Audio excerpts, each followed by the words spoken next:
গভীর শ্রদ্ধার সাথে যাদের কারণে আজকের এই নির্বাচন, আজকের এই সংসদ, আমি তাদেরকে স্মরণ করছি, যারা জীবন দিয়ে দুনিয়া থেকে বিদায় নিয়েছেন।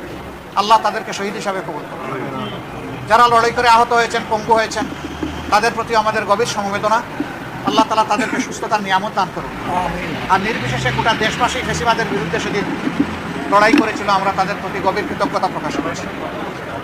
সম্মানিত সাংবাদিক বন্ধুগণ, আমরা আজকে হয়তো শপথ নিতে ভিন্ন চিন্তা করতে পারতাম, কারণ জুলাইয়ের আকাঙ্ক্ষা এবং গণভোটের রায়, এই দুইটার প্রতি সম্মান দেখানো রাজনৈতিক দল হিসাবে আমাদের পবিত্র দায়িত্ব আমরা গণ্য করেছি।